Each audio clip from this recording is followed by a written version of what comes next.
Bienvenidos a la clase de determinación cromosómica del sexo que pertenece a la unidad número 3 de genética. En clases anteriores ya abordamos herencia mendeliana y en esta clase abordaremos determinación cromosómica del sexo. Los cromosomas de un organismo diploide se hallan de a pares y todos los pares, excepto uno que es el par de cromosoma sexual, el resto de los pares son iguales en hembras y en machos. Y los denominamos autosomas. Sin embargo, el par de cromosoma sexual suele diferir entre machos y hembras. Por ejemplo, acá en el saltamontes vemos que la hembra posee 2 cromosomas X, mientras que el macho posee un cromosoma X solamente. Y este sistema de determinación cromosómica del sexo se denomina XX, X0, y este 0 hace referencia a que el macho porta un único cromosoma X. ¿Qué sucede en los humanos? Bueno, en los humanos las mujeres llevan 2 cromosomas X, mientras que el hombre, su par sexual, está conformado por un cromosoma X y un cromosoma Y. Este sistema de determinación cromosómica del sexo se denomina XX, XY. Durante la formación de las gametas masculinas, el espermatocito va a dar lugar a 4 espermatozoides haploides, donde la mitad de ellos recibirán un cromosoma X y la otra mitad recibirá un cromosoma Y. En el caso de la gametogénesis femenina, todos los óvulos recibirán un cromosoma X, como se observa acá. Si el espermatozoide que está involucrado en la fecundación lleva un cromosoma X y se combina con una gameta femenina, que la gameta femenina siempre va a llevar cromosoma X, se va a originar un cigoto que va a llevar 2 cromosomas X, como estos casos, y va a ser una hija mujer. Sin embargo, si el espermatozoide involucrado en la fecundación lleva un cromosoma Y, cuando se combine con la gameta femenina, se va a originar un cigoto que va a llevar un cromosoma X y un cromosoma Y por lo tanto será un hijo varón. Esto nos indica que, dependiendo del cromosoma sexual, es decir, el cromosoma sexual que lleva el espermatozoide involucrado en la fecundación, va a determinar el sexo de la progenie. A su vez, como les mencioné anteriormente, todas las gametas femeninas recibirán un cromosoma X y decimos de que la mujer es el sexo homogamético.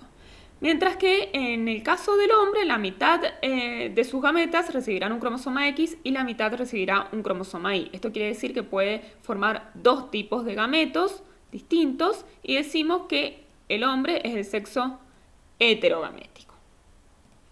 Pregunta, ¿qué ocurre con los genes que se encuentran en los cromosomas sexuales?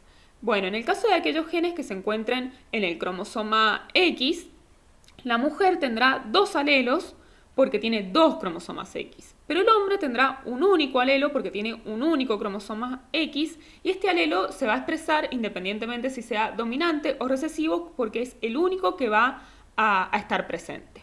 Esto tiene una consecuencia enorme porque existen algunas enfermedades cuyos genes responsables están situados en el cromosoma X y que por lo general son recesivas. Es decir, estos genes responsables de la enfermedad se expresan de forma recesiva. Como la mujer tiene 2 alelos, porque tiene 2 cromosomas X, la mayoría de los afectados suelen ser hombres que heredan este gen de su madre, que suele ser portadora y sana. En este caso, estas enfermedades se llaman enfermedades ligadas al cromosoma X, y para que una mujer tenga la enfermedad debe ser homocigota recesiva. Si es heterocigota será portadora y sana. Un ejemplo de este tipo de enfermedades es el daltonismo, que es la ceguera para los colores rojo y o verde, y el otro ejemplo es la hemofilia. En la hemofilia existe una alteración de un factor de la coagulación de la sangre debido a un gen que se encuentra situado en el cromosoma X. Esto tiene como consecuencia una coagulación anormal de la sangre. Y ahora vamos a resolver un problema tomando como ejemplo la hemofilia. Como les mencioné recién, la hemofilia es una enfermedad hereditaria que se debe a un gen recesivo situado en el cromosoma X. Pregunta, ¿cuál será la proporción de hemofílicos en la descendencia de un matrimonio formado por una mujer portadora del gen y un hombre normal? Bueno, como pueden observar, en este tipo de problemas, siempre en donde están involucrados genes ligados al sexo, genes que se encuentran en el cromosoma X, siempre vamos a representar el par de cromosomas sexuales. Y el gen, como se observa en el par de cromosomas sexuales de la mujer portadora, el gen lo colocamos como un superíndice al lado de un cromosoma o lo podemos colocar delante, así.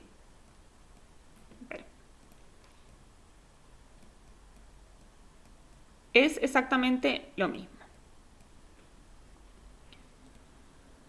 Bueno, de acuerdo al enunciado, la mujer es portadora, es decir, en uno de sus cromosomas lleva el gen para la hemofilia, en uno de sus cromosomas X.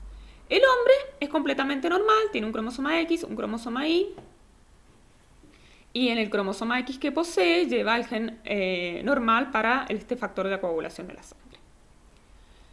Durante la formación de las gametas, la mitad de las gametas femeninas llevarán este cromosoma X, que lleva el gen de la hemofilia, y la otra mitad llevará el otro cromosoma X. ¿Cómo se observa acá? Acá están representadas las gametas femeninas.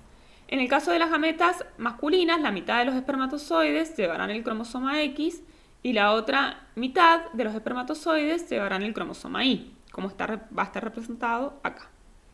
De la combinación de este espermatozoide con esta gameta femenina, va a resultar una hija mujer porque lleva 2 cromosomas X y será portadora, pero sana, de la enfermedad. Portadora porque heredó de la madre el cromosoma X con el gen de la hemofilia. De la combinación de esta gameta masculina, es decir, de este espermatozoide, con esta gameta femenina, se va a formar una hija mujer que es sana y que no es portadora. De la combinación de este espermatozoide con esta gameta femenina, se va a formar, se va a dar origen a un hijo varón, porque lleva un cromosoma X y un cromosoma Y, y el cromosoma X que lleva lo heredó de la madre, y de la madre heredó el gen de la hemofilia. Entonces, este será un hijo varón afectado por la enfermedad. Y de la combinación de este espermatozoide con esta gameta femenina, se va a dar origen a un hijo varón completamente normal. El enunciado decía, o preguntaba, ¿qué porcentaje de la descendencia será hemofílico? Bueno, nosotros ya sabemos que este hijo será hemofílico, es decir, 1 de cada 4 hijos será hemofílico. Es el 25% de la descendencia. Y esta va a ser nuestra respuesta. El 25% de los descendientes será hemofílico. Si yo ahora cambio la pregunta por la siguiente, ¿qué porcentaje de los hijos varones será hemofílico?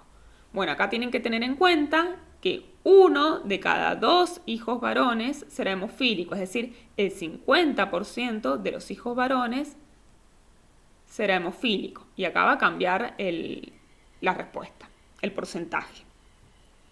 Si yo les pregunto, ¿qué porcentaje de las hijas mujeres será portadora? Y bueno, de cada 2 hijas mujeres, una será portadora, entonces el 50% de las hijas mujeres será portadora de la enfermedad. En este tipo de problemas tienen que estar muy atentos al enunciado porque la respuesta puede cambiar dependiendo si la pregunta está dirigida al porcentaje total de la descendencia o al porcentaje en relación al sexo femenino o al sexo masculino. Bueno, espero que este problema les haya servido y que les ayude a resolver los ejercicios de la guía. Muchas gracias.